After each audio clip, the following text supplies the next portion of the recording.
My name is Irene, and today's video we are going to talk about the drawing commands. I think in a previous video I mentioned that you only really need 4 drawing commands in SketchUp, but we're going to be talking about all of them. We're also going to be talking about how we draw things based on the information that we know, and finally how we can use inference points and inference lines in SketchUp. So let's get to it.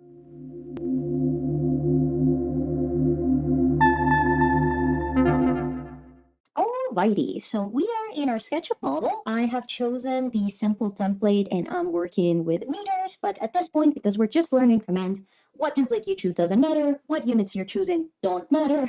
As long as you're in SketchUp, you're good to go. So the first thing that I want to address has to do with what was discussed in a previous video, which has to do with using standard views to set up a workplane. So I'm never going to draw on a view like this. This kind of view, a perspective view, this is not how you want to be working because again, remember, you are drawing 2D objects. What's the point of being in a 3D view?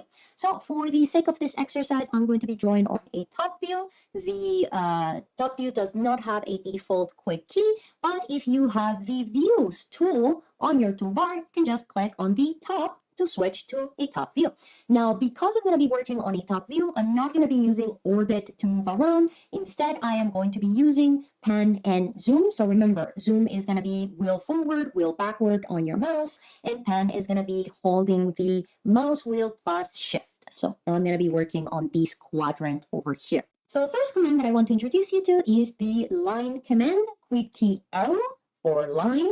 And it's pretty straightforward. If you have worked with AutoCAD, if you have worked basically with any software where you can draw a line, it is the same premise. The first click will be the start point of the line, and the second click will be the end point of the line. Now, the way that SketchUp works is that by default, you're going to be linking lines. So as soon as you finish your first segment, you can immediately draw your next segment where what was the end point of your previous line is going to now be the first point of your next line. So you can kind of like connect an undefined number of lines together. Now, this is a good moment to introduce you to something very, very important, which is how we end commands in SketchUp. Because the thing is that normally with most softwares, the way that we end a command is using the escape key, right? You go escape and then the command is over. But if you pay attention, you will notice that your cursor still has the shape of the line command. And what this is telling us is that we have interrupted this group of lines, but we have not actually ended the line command. So this is very important to understand. The way that we finish commands in SketchUp is by switching to select, and the quick key for it is space. So when I press the space bar, now you can see that my cursor has switched back to the select icon. So the select command is basically your standby in SketchUp. Anytime that you're not doing something, your cursor should be showing the select icon. Now, this is important to keep in mind because if I am still on the line command, and then let's say that I wanted to move one of these lines, what's going to happen is that, it's going to want to keep on drawing lines for me. So very, very important. Escape just interrupts the command. Space actually ends the command. So one thing that you can do, just so you can get used to the system, is every time that you are going to finish a command, even if you already know what is it that you're going to be doing next, just switch to space in between them, just so you have that break moment between commands. Another important thing to consider when we are working with drawing commands is what kind of information you have will determine how you draw things. So this is not just going to be with drawing, this is going to be with modifications, this is going to be with everything. Basically, the way that you want to think about it is that there are 2 ways that you can draw. This is going to be either direction plus value, or it's going to be between inference points. So the first one is going to be direction and value. So let's say that I'm going to go back to my line command L. So what's going to happen here is that if I click, now I've established my first point of the line command. And again, if we look at the cheat sheet bar, you're going to see that it's telling me to either click the second point or enter a length. So let's say that I want to enter a length of 10 meters, right? So I'm going to go 10. And remember, we're working in meters. So by default, SketchUp understands that I'm talking about meters. But if I press enter, nothing is going to happen. And that is because I have not given SketchUp a direction. See, like I just click and then I kept my cursor exactly where it was. And what that ends up doing is basically SketchUp is going to tell you, well, I don't know which direction you want that line to go. So what we need to do is after we do our first click, we're going to move on a direction. So that direction could be at an angle, that direction could be on the green axis, on the red axis, whatever direction you want it to be. Once you pick a direction, if I type in my value, 10, enter, now it's going to draw the line. And you can see that it's my 10-meter line. So this is option 1, direction and value. When you're using direction and value, the precise position of your cursor doesn't matter that much as long as you're going in the right direction. The other option when drawing or modifying or doing anything in SketchUp is going to be using inference points. So once again, if you work with AutoCAD, Revit, 3ds Max, like all of the good ones, all of the classics, you will be familiar with inference points. Now, in SketchUp, your inference points are automatic. You don't get to turn them on and off the same way that you would do, for example, in AutoCAD. But basically, what inference points are these kind of like markers that are important when you're working with segments. So you can think about them such as like the end point of a line, or the middle of the line, or the perpendicular intersection between those two lines. And you can find all of those snap points within SketchUp. So what you're going to see is that, let's say that I need to draw a line that will connect this corner here with this corner over here. I do not know the angle, I do not know the distance, but I have the points where I want to start and I want to end. So all I need to do is go L for line, and then what you're going to see is that when I start approaching the end of the line, at some point my cursor snaps. And you're going to see that it's going to give you 2 clues. Number 1 is going to be a symbol. So the symbol has a shape and a color.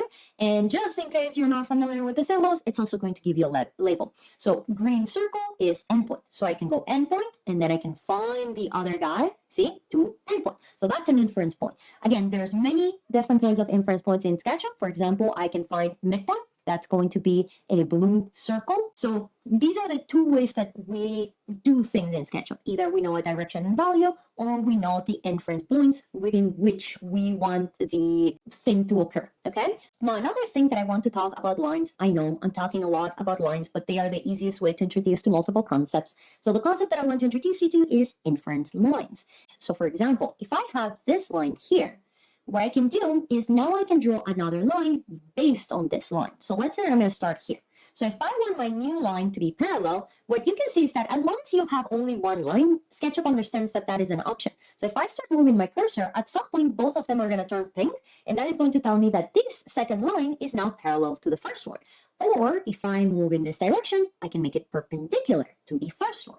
If I draw my next line from the last line, if I leave it there for a second, I can make it an extension from the previous line. So this is a really interesting tool because it basically allows you to, once again, work with stuff that is already in your model, so you don't have to calculate degrees or angles or whatever. Now, if you have 2 lines that are working at different angles, what you're going to see is that by default, it's going to want to work with the closest one as an inference, but you can actually change who the inference is by touching the other line. So see, if I kind of like touch this line, I'm not clicking, I'm just kind of like hovering over it. What's going to happen now is that SketchUp understands, oh, you want to work with that line, not the other one. So see, if I come here, hover over this guy, now it understands that it's that one.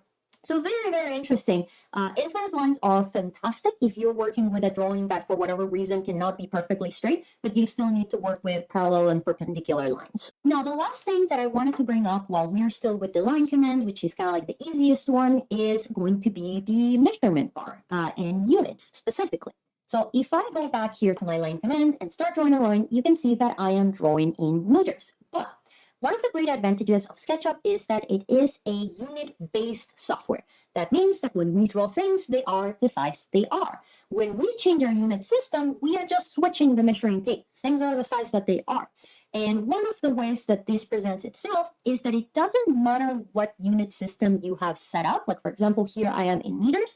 You can input any number, any unit, and SketchUp will convert it to the correct size. So for example, if I go here and I type 5 and I press enter, that's going to be 5 meters. But if I come here and I do, let's say I'm going to do another line. This is one of my favorite inference points, which is called the from point. So to use this one, all you need to do is find an inference point. You're going to hold it there for a few seconds. And then when you move away, ooh, now you get a point from another point. So if I click here and I go in this direction, I could, instead of typing 5 meters, I could type 5,000, And then all I need to do is type in the unit. So again, I don't have to type meters because meters is the default unit. But if I type mm for millimeters and I press enter, SketchUp knows that 5,000 millimeters is 5 meters.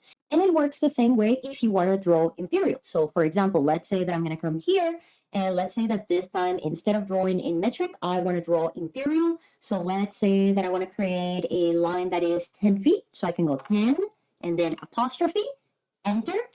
And once again, SketchUp understands that it is supposed to convert those 10 feet into meters. One way that you can confirm this is if I come here, and again, remember, if you want to change your units, you're going to go Window, Model Info, and then I can go here all the way to my units. Let's say that I'm going to change them to architectural, which is feet and fractional inches. If I bring my measuring tape, don't worry, we're going to be talking about all of that. There you go. It is exactly 10 feet. And then the same thing is going to happen if you want to draw in inches. Same thing as before. I can come here. I choose my direction. Let's say that we want to do 10 feet in inches. That would be 120 inches. So 120, hold shift, and then the double apostrophe, and then enter. And voila, you have 10 feet converted. So this is absolutely fantastic, especially if you work in a field where there is a constant exchange of units. So for example, like Canada is particularly cursed in this way because, for example, if you're working with the engineers or even the architects, they usually work metric only. Millimeters, metric, that's it. When you're working with a contractor, contractors for the most part work feet and inches.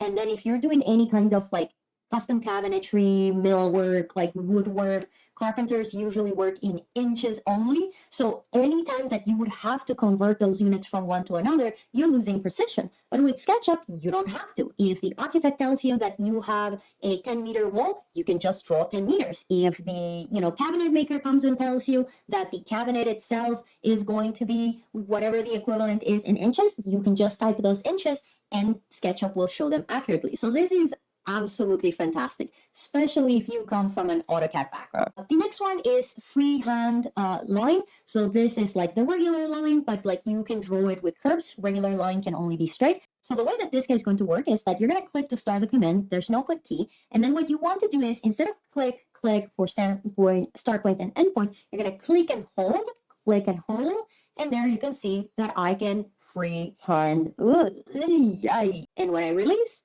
it generates that line. Now, I'm going to be entirely honest with you. I hate this command. It's so ugly. Like, look at that. The problem is that unless you're working with a stylus or you have the greatest hand coordination ever, your lines are always going to look a little bit like drawn by a toddler. If you want curved lines, there is a better way than this. So I never use this command. Okay, so I'm going to delete this guy. The next is rectangle. Wait, key R. So one thing that I want you to notice is that the big four all have their main key assigned to them. So L for line, R for rectangle, C for circle, A for R. That's how you know that they're important. Now, rectangle is an interesting one because the way that you draw it is basically the same way that you draw a line in the sense that you're going to click twice. Once is going to be the start of the rectangle, and then the second click is going to be the opposite corner of that rectangle. So if I click once and then twice, that gives me a rectangle. Because the rectangle is a face, not a line, it's going to come filled out. So remember, we have lines and we have faces. You can have lines without faces. You cannot have faces without lines. Pretty straightforward.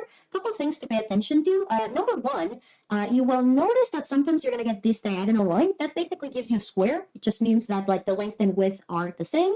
And the same thing as with the line, you can either draw by direction and value or inference points. Now, in the case of a value for my rectangle, what I want you to look at is that if we go into our measurements, you're going to notice that this time we have two values. So those two values are going to basically correspond to the width and length of your rectangle. But the thing that can be sometimes a little bit confusing is who is who. So I'm going to show you here. So let's say that I'm going to make a rectangle that is 2 by 1. So I'm going to go 2, comma, to separate, and then 1. So that way, SketchUp knows the first number is 1, and then the comma tells it that we're entering the second distance. Then when I press enter, okay. So now we know that the first value is going to be kind of like the horizontal. Except not really, because look what's going to happen if I decide to draw another rectangle going in, like starting from the first rectangle. I'm going to do exactly the same that I did before, 2, 1, enter. And now it's going in the opposite direction. So what's going on here? Well, what's going on is that your rectangle is responding to references in the model. When you draw a rectangle completely like alone in the world, the default is going to be that the horizontal of your screen will be the kind of like length value. And the vertical is going to be the height. So it's basically aligned with your screen. The problem is that if your rectangle is touching something else, that might flip the who is first value and who is the second value. So if you're unsure, a very easy trick that you can do is collapse your rectangle. So if I bring my rectangle down, down, down, down, down, it is still the rectangle command, but what's happening now is that I collapse one of the values to 0. And if you look at my measurement bar, it is telling me that one value is a number and the other one is a 0. So that's a really quick way to figure out which one's which. It doesn't really matter because you can always rotate a rectangle, but I think it is good to pay attention to, okay? And one more thing that I want to point out about rectangles is that when you're drawing them, you can use the arrow keys to determine in which plane the rectangle is drawn. Now, again, if you are using the standard views to set up your work plane, you don't need to worry about this. But if I would be working on a 3D view, for example, I can use my arrow keys to see to set up the direction of my rectangle. So see, by default, I'm drawing kind of like on the floor. But if I come here and I use my, let's say, right arrow key for red, now I'm drawing a rectangle that is vertical. And if I go with left, for green, now I'm going to draw a rectangle that is also vertical, but on the aligned with the red axis, okay? So remember, the arrow keys are going to lock the direction of whatever command it is that you're working on. All right, so the next command, interestingly enough, is another rectangle. It's the rotated rectangle. So this guy is exactly the same as the regular rectangle, but we are going to set its angle before we draw it. So this is one case where we actually are drawing in 3D to begin with. So I'm going to switch to my perspective here. We're going to go to the rotated rectangle. It does not have a quick key. And basically what you're going to see is that we're going to get this protractor symbol. So you're going to see these protractor symbol every time that we are setting the angle for something. And same as before with the rectangle, I can use my arrow keys to set that direction of rotation. So let's say that I'm going to keep it on blue. And what we're going to do is first click is going to set up the angle of that rotation. The second click is going to set up the angle.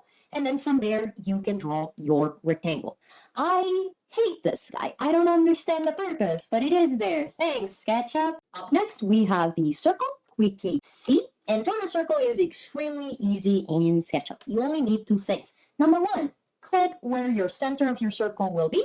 And then the second click will be the radius of your circle. Easy peasy, lemon squeezy. Once again, all you need is a direction and value. In this case, you don't really need a direction because, you know, the radius is all around, or you could use inference points. Now, what I want you to pay attention for a second is the appearance of my circle. It's kind of ugly, right? Because it looks like it's not really a circle. It looks segmented. So this is interesting because the thing is that this is how literally every 3D modeling software draws circles. It's just that SketchUp is the only one that is showing you the magic. So basically what's happening here is that if you think about the definition of a circle is basically an infinite amount of points arranged around a center point, right? And the problem here is the bad word, the word infinite.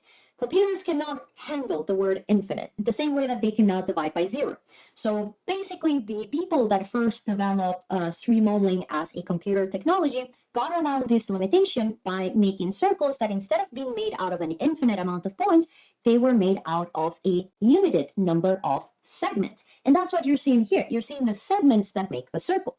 Now, what's happening is that most other softwares have a code built in that basically will increase the number of circles as you zoom in or out, so your circle always looks smooth. And in fact, if you've ever worked with AutoCAD and you've zoomed out a lot on your drawing and then you zoom in back really quick, you may sometimes see that your circle looks all messed up and then you have to use regen to fix it. So that's because AutoCAD was not capable of recalibrating the appearance of the circle.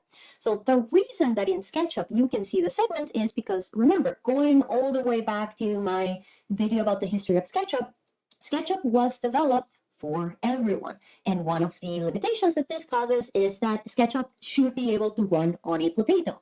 And because of this, they basically went away with some of these kind of built-in codes. So your SketchUp circles always come with a default number of segments. Good news is that you can change that number of segments. So you can do it before you create the circle or after you have created the circle. If you want to do it before you create the circle, which is what I would recommend, the way that it's going to work is you're going to go back to your sync command for circle. And now, if you pay attention to the measurement box, you may notice that it says number of sides. So by default, your circle is made out of 24 sides. But you can increase that number. You don't need to go crazy. Don't go typing like a million, like you're going to burn a hole in your machine. 50 is more than enough. So I'm going to type 50, enter, and now you can see that the number of sides is 50. And if I draw another circle right next to the previous one, you're going to see that this one looks much smoother. It looks much more circle-like, okay? And then if you want to change a circle after you have created it, what you can do is the following. You're going to select the circle that you already created, and you can either right-click and then click on Entity Info, or if you have your default tray, you're going to see that the Entity Info is the top option. So I'm just going to expand it here. So if I select this circle here, basically Entity Info gives you the properties of whatever geometry you have currently selected. This will vary depending on whether you have selected lines, faces, a combination of those two, or groups or components. But what I want to pay attention to right now is the fact that it's telling me the number of segments. And I can just change this here directly. So if I make it 50 and I press enter, that's going to smooth out my circle. Now, be careful. This only works as long as your circle is intact, because that way SketchUp reads it as a circle. If I come here, for example, and I draw another circle that is cutting through those guys, what you're going to see now is that, first of all, I cannot select the circle, and it's only going to be giving me the segments for that portion of the circle that I selected. Because remember, two very important rules. In SketchUp, things are not these like immutable elements. A circle is just a line. And remember, lines can be cutted by other lines when you create intersection points. So I'm going to undo this here, and I'm going to talk about another very important thing to keep into consideration about circles. So I have increased the number of segments, so my circle looks more like a circle. But I can also decrease the number of segments to create other polygons. So for example, if I take a circle and I give it 5 sides, now I have a pentagon. If I give it 8 sides, now I have an octagon, and so on and so forth. The minimum number of segments that you can do is 3. That's a triangle. That's the smallest polygon that you can create. And keep in mind that this basically renders the next command, which is polygon useless. So now you can start seeing why I said that you only really need those 4 commands, because basically the other ones are either fluff that doesn't really do anything, or you can access them through the other 4 commands. So polygon is exactly the same. The first thing that you're going to do is on the bottom right on your measurement bar, you're going to set up the number of sides that you want your polygon to have. And then basically you're going to draw your polygon, and then you can choose if it's an inscribe or circumscribe by pressing the control key. So if I press the control key, now it's measuring to the midpoint of the line. If I press control again, now it's measuring to the endpoint. It's still a polygon. It's just inscribe and circumscribe. And that's it. Command is going to be the arc. And arc is the fanciest one. You actually have 4 different kinds of arcs, but you only really need 1 arc. And that is the 2-point arc. In fact, that is the one that has the quick key A assigned. So if I go A for arc, is going to select this guy here, the 2-point arc. So the 2-point arc is pretty straightforward. First click is going to be the beginning of the arc. Second click is going to be the end of the arc. And the third click is going to be the height of the arc. One thing that I want you to pay attention to that I find super cute about SketchUp is the fact that like the cursor is kind of telling you what you need to do. Look at the little arc drawing in the cursor. So right now it's highlighting kind of like one of the corners of my arc. After I click, it's now telling me, okay, now you're going to do kind of like the distance of that arc. And once I click that second time, now it's telling me, okay, now you're going to do the height of the arc. Super cute. Arcs are fragments of a circle, and therefore they work the same way as a circle, in the sense that if you don't want your arcs to look these like choppy, what you can do is before you start drawing your arc, you can change the number of segments. I go with the same 50 again, just because I don't know how long I want my arc to be. And once again, you're going to see that now your arcs are much smoother. Now, one thing that I really like about SketchUp is the way that you can connect arcs. So basically, this is why I don't use freehand, because if I want to create a curved shape, all I need to do is draw from the previous arc. And what this is going to do is give me an inference line that is called, I think it's called, what is the name? Tangent at vertex. So basically, what you want to pay attention to is that your arc is turquoise. And what this indicates is that you're going to get a smooth transition from one arc to the other. So if you want to have that smooth transition, all you need to do is instead of clicking for the endpoint and then clicking for the height, you're just going to double click. So click, click, and there you go. There is your continuous arc. Now, the reason that I mentioned that you want to double click is because if I, for example, let's say that I'm going to draw this guy. If I click here and then I just start moving my arc, see, I can basically create an arc that goes in any other direction. So if I want it to be continuous, I have to move it again until it snaps back into that turquoise. So again, if you want to create a smooth transition, there's no point in you finding the height. Double click will do it automatically for you. And this is like a very comfy to use command. I really love it if I'm doing, organic geometry, because it really lets you just kind of like follow vibes, so to speak. All right, so that is the arc command. Now, while I'm still on the arc, there's one more kind of inference line that I want to show you that is the result of mixing a straight line and an arc. So the way that this works is you're going to need at least 2 straight lines. It doesn't matter the angle. And then what you can do is you can use an arc to round your corners. So this is interesting because basically what you're going to do is, let's say that I'm going to start with this edge here. If I click on this edge, you're going to see that you're going to get the turquoise line. And remember, the idea of the turquoise line is that you're getting a smooth transition. So I'm getting a smooth transition from my straight line to the arc.